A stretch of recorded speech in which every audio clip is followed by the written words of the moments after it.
Well, hello there and welcome from the Fireplace of the Dollhouse for another reading from Grimm's Complete Fairy Tales. That's right. Hey, let's get the mood straight before we dive in. We're in a fireplace, so we definitely got to get the lights out and the fire crackling element going. And then we're going to dive in with a little bit of Johnston blues harp. It's not really a Johnston, it's a Johnson, but I like to throw the T in there for effect. That's right.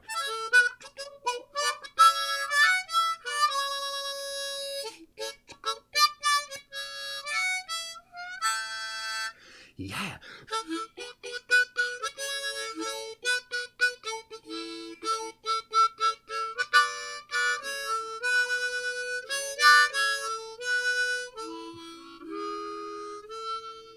All right.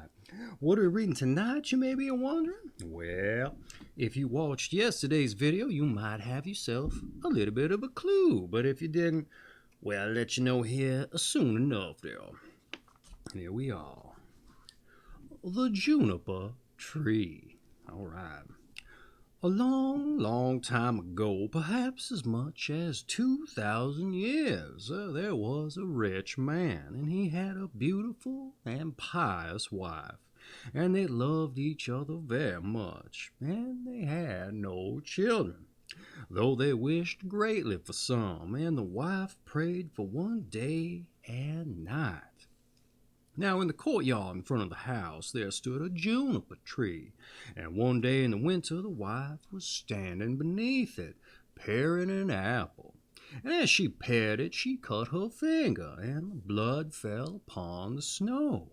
"Ah," said the woman, sighing deeply, and looked down at the blood. "If only I could have a child as red as blood and as white as snow." And as she said these words, her heart suddenly grew light, and she felt sure she should have her wish. So she went back to the house, and when a month had passed, the snow was gone, and in 2 months everything was green, and in 3 months the flowers sprang out of the earth. In 4 months the trees were in full leaf, and the branches were thickly entwined. The little birds began to sing so that the woods echoed and the blossoms fell from the trees. And when the 5th month had passed, the wife stood under the juniper tree, and it smelt so sweet that her heart leapt from her, and she fell to her knees in joy. And when the 6th month had gone, the fruit was thick and fine, and she remained still. And the 7th month she gathered the berries and ate them eagerly, and was sick and sorrowful. And when the 8th month had passed, she called to her husband and said, weeping, "If I die, bear me under this juniper tree." And then she was comforted and happy until the 9th month had passed, and then she bore a child as white as snow and as red as blood. And when she saw it, her joy was so great that she died. Her husband buried her under the juniper tree and wept sore. Time passed, and he became less sad, and after he had grieved a little more, he left off, and then he took another wife. His second wife bore him a daughter, and his first wife's child was a son, as red as blood and as white as snow. Whenever the wife looked at her daughter, she felt great love for her, but whenever she looked at the little boy, evil thoughts came into her heart of how she could get all her husband's money for her daughter, and how the boy stood in the way. And so she took great hatred to him, and drove him from one corner to another, and gave him a buffet here and a cuff there, so that the poor child was always in disgrace. And when he came back after school hours, there was no peace for him. Once when the wife went into the room upstairs, her little daughter followed her and said, "Mother, give me an apple." "Yes, my child," said the mother, and gave her a fine apple out of the chest, and the chest had a great heavy lid with a strong iron lock. "Mother," said the little girl, "shall not my brother have one too?" That was what the mother expected. She says, "Yes, when he comes back from school." And when she saw from the window that he was coming, an evil thought crossed her mind, and she snatched the apple and took it from her little daughter, saying, "You shall not have it before your brother." Then she threw the apple into the chest and shut the lid. Then the little boy came in at the door, and she said to him in a kind tone, but with evil looks, "My son, will you have an apple?" "Mother," said the boy, "how terrible you look. Yes, give me an apple." Then she spoke as kindly as before, holding up the cover of the chest. "Oh, come here and take one out for yourself." And as the boy was stooped over the open chest, crash went down the lid, so that his head flew off among the red apples. But then the woman felt great terror, and wondered how she could escape the blame. And she went to the chest of drawers in her bedroom and took a white handkerchief out of the nearest drawer. And fitting the head to the neck, well, she bound them with the handkerchief so that nothing should be seen, and set him on a chair before the door with an apple in his hand. Then came little Marjorie into the kitchen to her mother, who was standing before the fire stirring a pot of hot water. "Mother," said Marjorie, "my brother is sitting before the door, and he has an apple in his hand, and looks very pale. I asked him to give me the apple, but he did not answer me. It seems very strange." "Go again to him," said the mother, "and if he will not answer you, give him a box on the ear." So Marjorie went again and said, "Brother, give me an apple." But as he took no notice, she gave him a box on the ear, and his head fell off, at which she was greatly terrified, and began to cry and scream, and ran to her mother and said, "Oh, mother, I have knocked my brother's head off," and cried and screamed and would not cease. "Oh, Marjorie," said her mother, "what have you done? But keep quiet, that no one may see there is anything the matter. It can be helped. It can't be helped now. We will put him out of the way safely." When the father came home and sat down at the table, he said, "Where's my son?" But the mother was filling a great dish full of black broth, and Marjorie was crying bitterly, for she could not refrain. Then the father said again, "Where's my son?"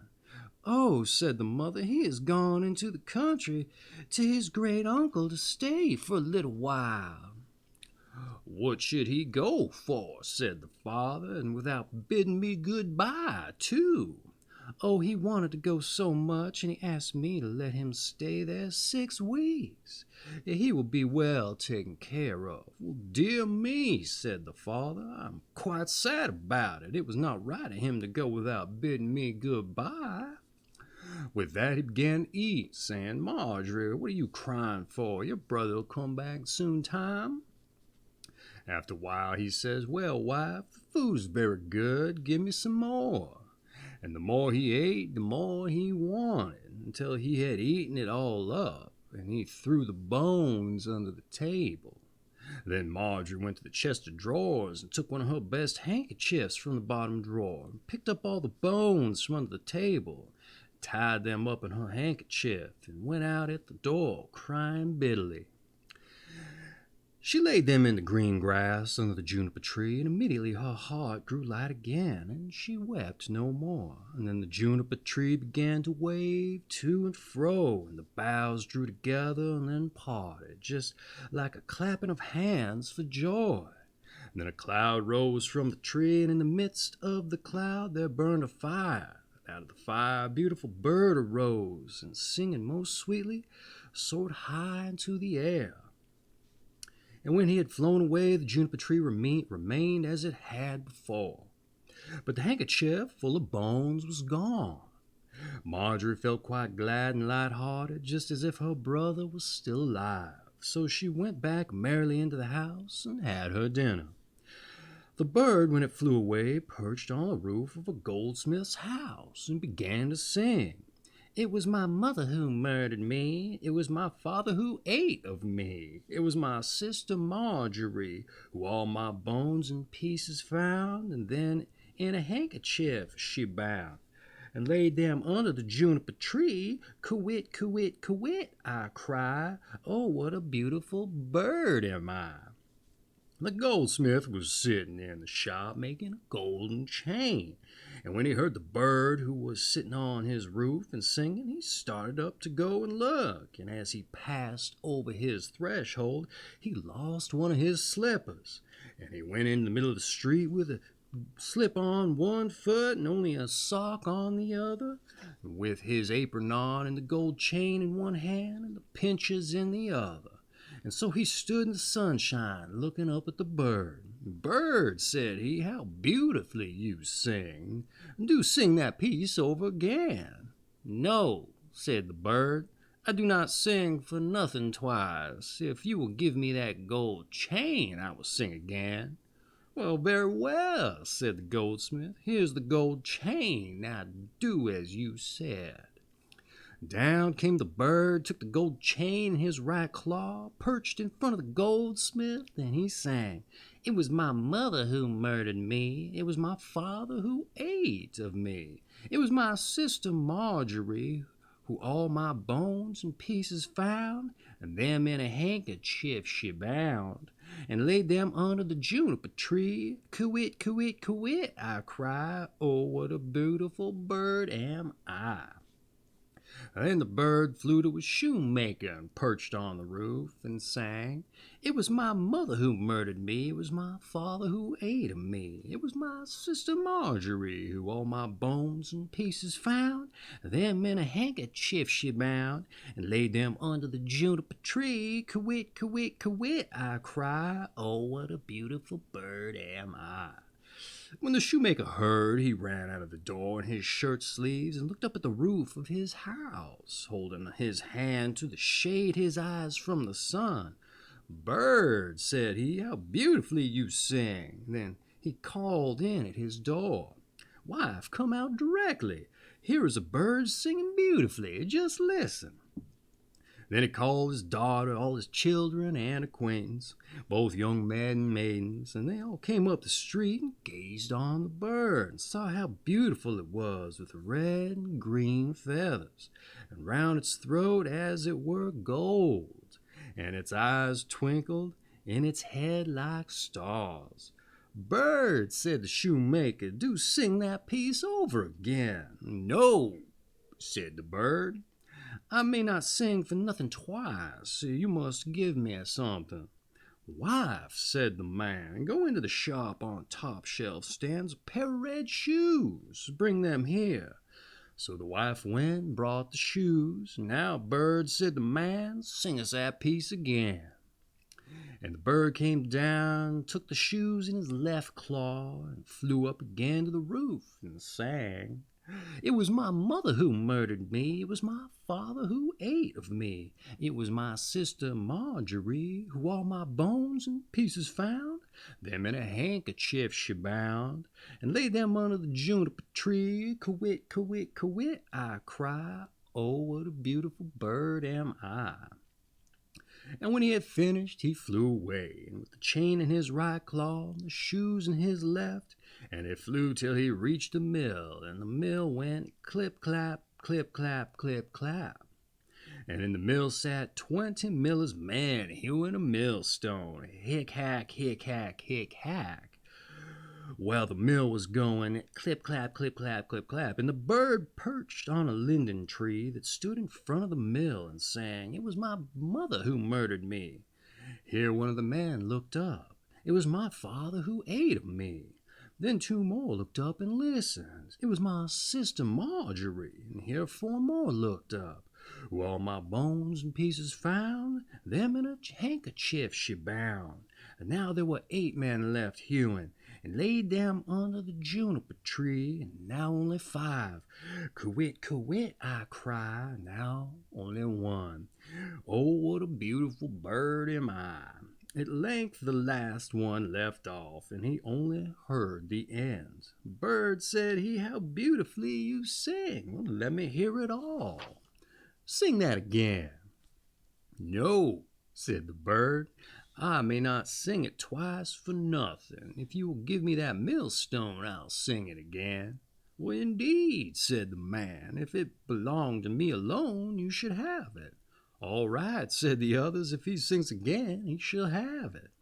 Then the bird came down, and all 20 millers heaved up the stone with poles. Yo-ho, heave-ho, yo, heave-ho. And the bird stuck his head through the hole in the middle, and with the millstone round his neck, he flew up to the tree and sang. It was my mother who murdered me, it was my father who ate of me, it was my sister Marjorie who wore my bones and pieces found, them in a handkerchief she bound, and laid them under the juniper tree. Quit, quit, quit, I cry, oh, what a beautiful bird am I. When he had finished, he spread his wings, having in the right claw the chain, and the left claw the shoes, and round his neck the millstone, and he flew away to his father's house. In the parlor sat the father, the mother, and Marjorie at the table. Father said, "How light-hearted and cheerful I feel." "Nay," said the mother, "I feel very low, just as if a great storm were coming." But Marjorie sat weeping, and the bird came flying and perched on the roof. "Oh," said the father, "I feel so joyful, and the sun's shining so bright, it's as if I were going to meet with an old friend." "Nay," said the wife, "I'm terrified. My teeth chatter, and there is a fire in my veins." And she tore open her dress to get air, and Marjorie sat in the corner and wept, with her plate before her until it was quite full of tears. And then the bird perched on the juniper tree and sang, "It was my mother who murdered me." And the mother stopped her ears and hid her eyes, and would neither see nor hear. Nevertheless, the noise of the fearful storm was in her ears, and in her eyes a quivering and burning as of lightning. "It was my father who ate of me." "Oh, mother," said the father, "there is a beautiful bird singing so finely, and the sun shines, and everything smells as sweet as cinnamon." "It was my sister Marjorie." Marjorie hid her face in her lap and wept, and the father said, "I must go out and see the bird." "Oh, do not go," said the wife. "I feel as if the house were on fire." But the man went out and looked at the bird. "Who all of my bones and pieces found, them in a handkerchief she bound, laid them under the juniper tree. Quit, quit, quit, I cry, oh, what a beautiful bird am I." With that the bird let fall the gold chain upon his father's neck, and it fitted him exactly. So he went indoors and said, "Look what a beautiful chain the bird has given me." Then his wife was so terrified that she fell down on the floor, and her cap came off, and then the bird again began to sing. "It was my mother who murdered me." "Oh," groaned the mother, "that I were 1,000 fathoms underground, so as not to be obliged to hear it. It was my father who ate of me." Then the woman lay as if she were dead. "It was my sister Marjorie." "Oh," said Marjorie, "I will go out too, and see if the bird will give me anything." And so she went. "Who all my bones and pieces found, them in a handkerchief she bound." Then it threw the shoes down at her, and laid them under the juniper tree. Quit, quit, quit, I cry, oh, what a beautiful bird am I. And poor Marjorie all at once felt happy and joyful, and put on her red shoes, and danced and jumped for joy. "Oh dear," said she, "I felt so sad before I went outside, now my heart is so light. He is a charming bird to have given me a pair of red shoes." But the mother's hair stood on end and looked like flame, and she said, "Even if the world is coming to an end, I must go out for just a little relief." And just as she came outside the door, crash went the millstone on her head and crushed her flat. The father and daughter rushed out and saw smoke and flames of fire rise up.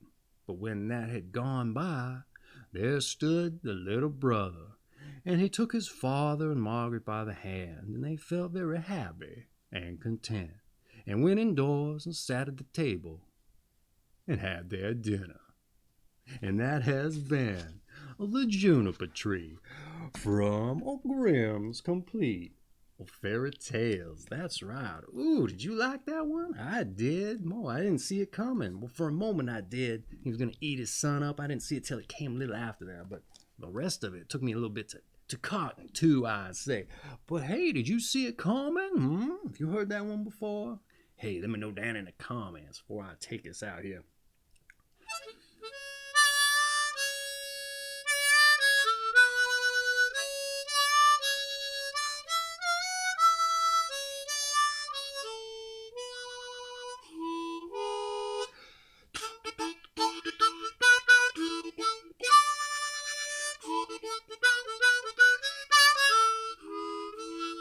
All right. Hey, I got an affiliate link for old Grimm's Complete Fairy Tales down in the description if you want to buy yourself a copy there and follow along or read ahead or catch up with a few of the stories you haven't heard yet.